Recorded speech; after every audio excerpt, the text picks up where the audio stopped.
Thanks, everyone. Good morning. So I'm here to talk about AI and creativity and how it can empower us to have new ideas that I really think are going to touch society in all sorts of different ways. A lot of stuff that Perna's already covered is a nice tee-up for what I'm about to talk about, so wherever you are, thank you. I'm going to start 2 million years ago in Tanzania.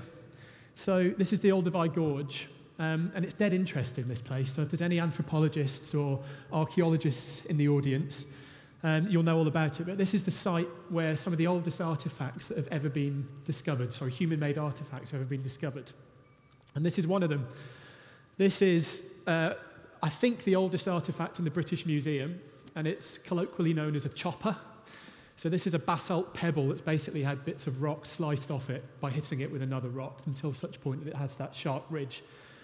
So our ancestors used this to dig and to slice and to chop and to butcher, and basically to start to build society and build connections of the likes that Jay was talking about. It was indispensable for them. Now, this is possibly today's indispensable tool. I'm sure you've got one in your pocket or in your bag or in your hand right now. And the interesting correlation between these two is that both of them spawned a phenomenal number of unintended consequences. So the rock, there's an interesting line of scientific thought that says the dexterity that you needed to use this tool stimulated the same part of the brain which is used for conversation and for language. And there's a whole stream of anthropology which says without this tool we perhaps wouldn't have emerged as we have today, and language wouldn't have developed. And without language you don't have the connections and you don't have the society. And the mobile phone, I think we would have struggled, were we to be the people who invented this tool in fairly recent history, to have thought of the many number of consequences that has ended up with. That too has changed how we communicate and how we connect. So can I have a show of hands if you've ever used a messaging app? Keep them up. So if you've used it in the last month, keep your hand up. Last week? Last day? Last hour? Last minute? Using one currently? Yep, a couple of honest people. So it's changed how we get together and how we communicate. You know, the emoticon, which kind of became really popular with SMS messaging. And SMS, by the way, was never actually designed to be a messaging service. It was designed for engineers to test phones. And who knew that that was going to take off as it did? The emoticon became the emoji, and that's had such an impact on society, like it or loathe it, that in 2015, that was named as the Oxford English Dictionary's Word of the Year. So we're all doomed, basically. But creativity, for me, is born from abstract connections. I actually didn't know this, but the guy at first, Jay, mentioned the health implications of having these connections personally. So he's basically given all of us a legitimate reason to go and get the free beers later to balance out the impact of the alcohol with the impact of the connections. So thank you to Deep Crawl, who I think it is, who are providing those. So we're going to return to Tanzania later in the presentation, but it's interesting for me because the tools which came out of there spawned a whole load of different uses over and above the utility for which they were designed. And that's something that I think AI is going to do for us with creativity, and it's going to influence humans in the same way. So what do we mean by AI? So Perna just had a good explanation there. Is it stochastic? Is it machine learning? Does it pass the Turing test? I mean, that's fascinating for people who are experts in the technology and the coding and the hardware that are required to run this sort of stuff. But for me, the more interesting debate is what it means for us, because asking what it is can become a little bit semantic. So Deep Blue was the computer that ultimately beat Kasparov at chess. And there was a nice quote, saying Deep Blue doesn't really think about chess is like saying an aeroplane doesn't really fly because it doesn't flap its wings. It's a little bit semantic. I'm more interested in the divisive nature of the debate. And I like that picture, so I needed to use it somewhere. Is it a destructor or is it a savior? And the reason I think this is dead interesting is because it ultimately could be both. It is equally realistic if we take arguments to their logical conclusion that we could be wiped out or we could be saved. If you think that an electronic circuit thinks 1,000,000 times quicker than a human brain does, even if you got the best researchers in the world in a room, and put it up against the computer and running the same sorts of queries, in a week's time, the computer's done 20,000 years of human thought. So how are we going to balance that? How are we going to get it so that we've got the nice Buddhist monk to protect us? And a lot of this, I think, is going to come down to how we train our systems. There's a brilliant article a couple of years ago in the New York Times called AI Has a White Guy Problem. So this talks about the bias in, bias out phenomena. And there's lots of great examples in here. It's well worth a read if you haven't read it.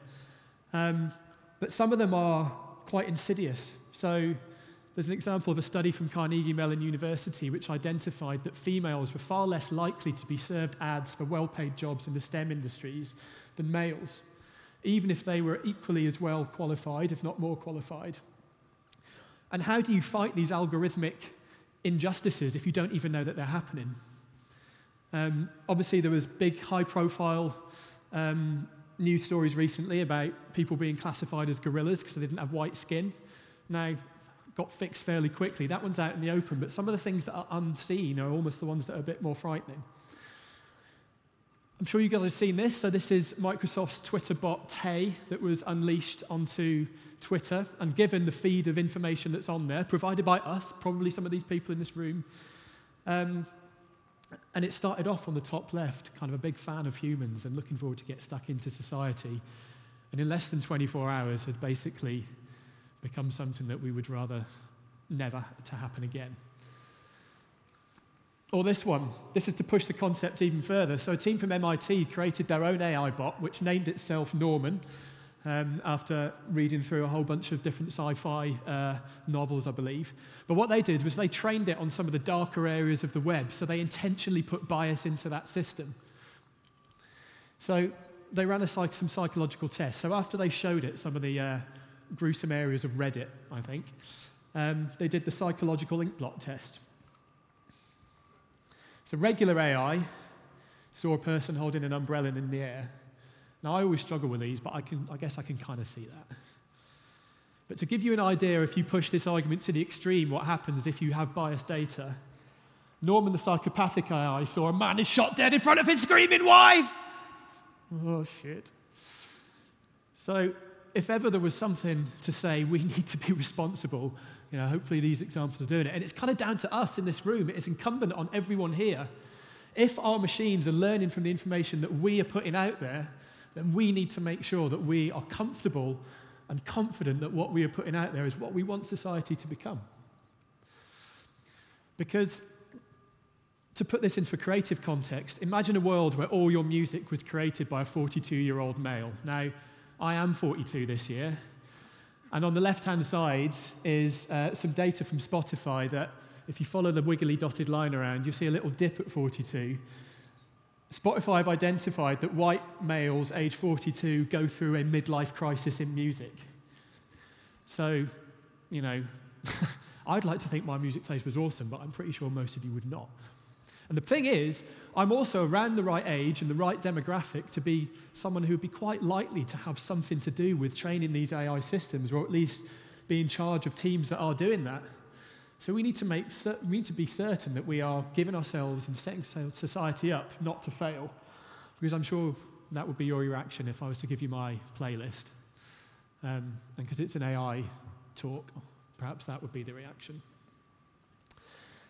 So can AI be creative? I think we're almost there, and creativity is something that needs to be defined. For me, personally, it's something that stirs the soul. It's something that makes me think, wow, brings out a reaction. It's something new, it's something novel. Some of the more official, I guess, descriptions require it to be novel and require it to be useful and require it to be relevant. And I don't think we're quite there yet, but we're getting there with human help. So I've got 3 examples coming up, one from poetry, one from literature, and one from film. And they've all been trained in similar ways. So they've all been given examples of the art form that it's trying to replicate, and then it's been given some parameters within which to operate. So, with some help from human friends. So this is a poem. So this was created about 2 years ago, and the AI was given the starting sentence and the end sentence. I don't like it, he said. I waited for what had happened. It was almost 30 years ago. It was over 30 years ago.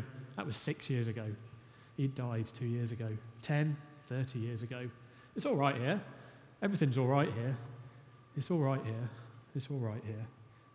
We're all right here. Come here in 5 minutes. So each of those sentences makes sense in isolation, but joining them together, it starts to feel a little bit weird. Either that or it was trained on a really emo set of poetry, I guess.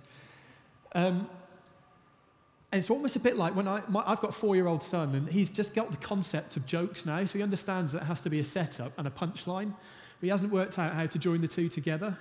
So he'll come out with completely ridiculous stuff which makes no sense. And it's almost like the AI we're working with in this instance is a 4-year-old. Now, this one is guaranteed to get both my kids in hysterics, and I suppose if my definition of creativity is one you agree with in terms of it stirs the soul, it causes a reaction, then perhaps this is good.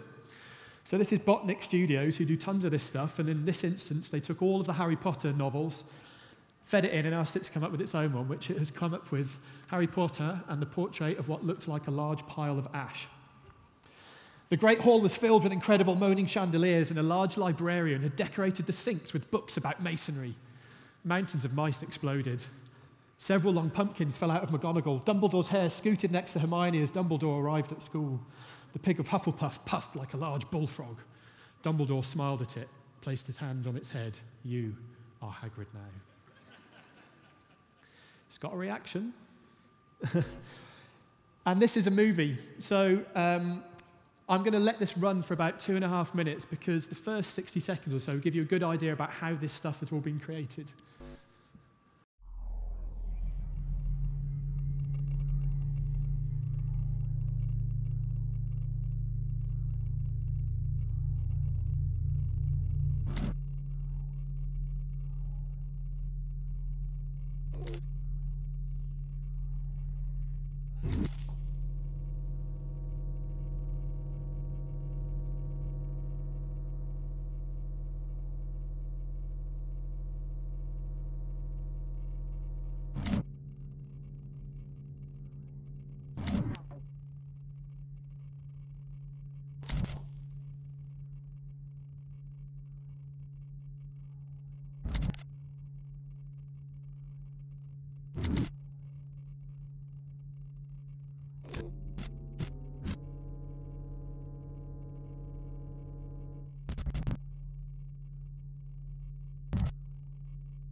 In a future with mass unemployment, young people are forced to sell blood.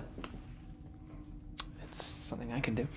You should see the boy and shut up.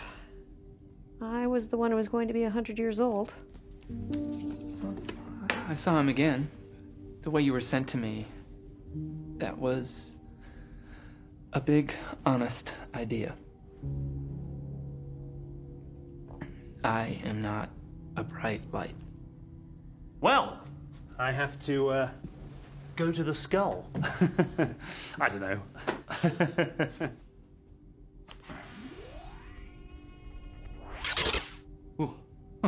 What do you mean? Well, I don't know anything about any of this, so...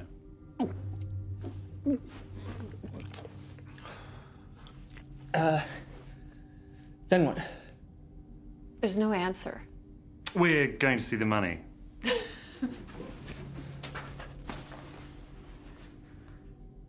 All right, you can't tell me that.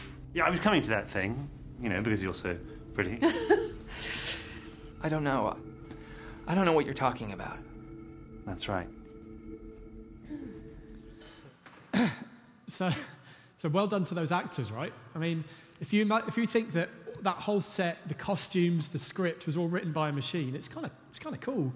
It got a few laughs, and it's watchable, but only for a certain amount of time because you kind of get sick of the total non sequiturs of everything. So, should we fear Optimus Prime and his legions of creative robots? Probably not at the moment, because he is still a terrible poet. But the interesting thing is that we're increasingly more accepting of machines and of voice search, as we've just heard. And we try to anthropomorphize lots of stuff.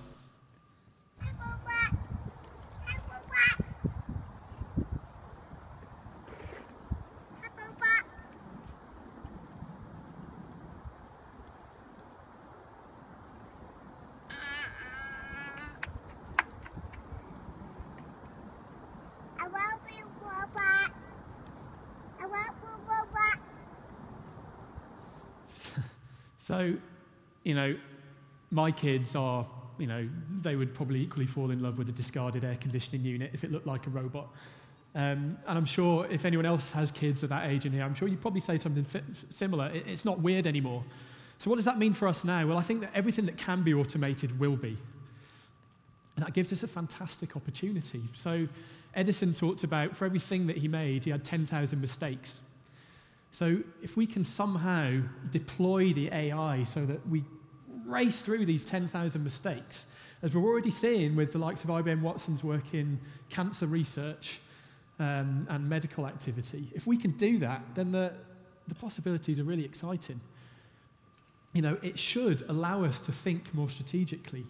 If we remove the routine, if we remove the drudgery, it should give us space to think.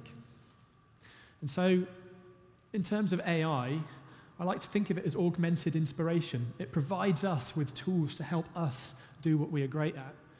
And it might even challenge what our concept of time is. Because instead of things being built in a linear fashion, if we can deliver these 10,000 mistakes concurrently, and actually when we think about developing and designing new tools and new products, if we get this right, it's really exciting. And it gives us space. When was the last time, hopefully you'll get to do it today, but when was the last time at work you were given the freedom just to sit and think?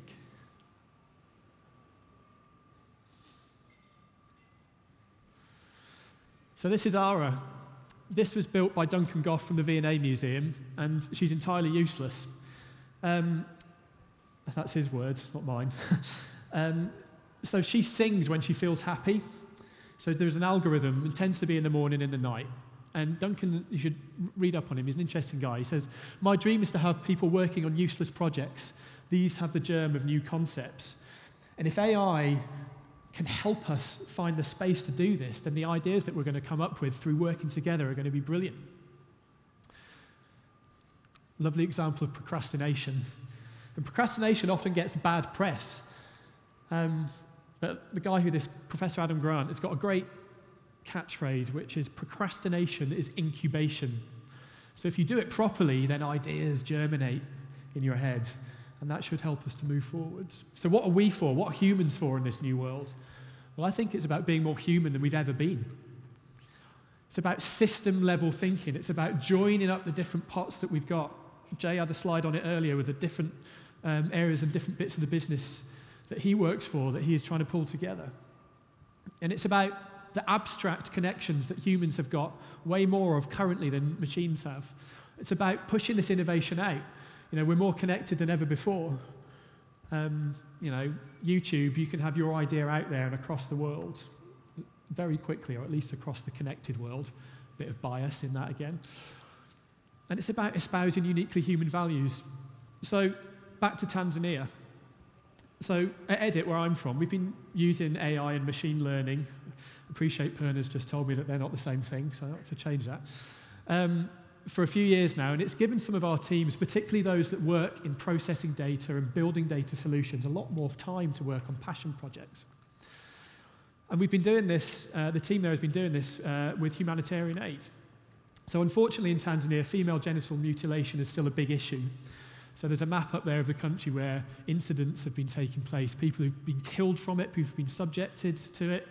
It's horrible. And the challenge aid workers have had is that Tanzania is a very under-mapped country. And people have been literally had to walk around on foot to build and create these maps. So with a bit of abstract thought and a bit of systems thinking, the guys at Edit decided to do it themselves. So they've taught Watson's image recognition algorithm what a homestead is and what it isn't. What's a tree, what isn't. What's a road, what isn't. What's a cloud, what isn't. and the different sizes. And through reinforcement learning, Watson is now able to do this work automatically. So it is being fed satellite images from across Tanzania, rapidly improving the speed at which humanitarian aid workers can get to the people that really need them. I don't think a machine would have come up with that on its own yet. It wouldn't have identified the problem that could be fixed with the solution that it already knew. It required us to do that. So just to wrap up, for me, creativity is about things that stir the soul. It's what makes you laugh, it's what makes you cry, it's what brings out a reaction. And there's a lovely quote, which I will leave you on, coming from Fan Hui, who's Europe's best Go player. And obviously, the game Go was beaten by AlphaGo a couple of years ago, I think, or the last 18 months. And there are more potential moves in a game of Go than there are atoms in the universe. So for a long time, people thought machines couldn't crack it, because when you ask a Go player how they do it, they can't really describe it. It's because it's a visual abstraction. And creativity, for me, might not be the same thing as it is for you. But I love this. It wasn't a human move. I've never seen a human play this move. So beautiful. And if that's not an example of how machines can create beauty and will continue to do so, I don't know what is. Thank you.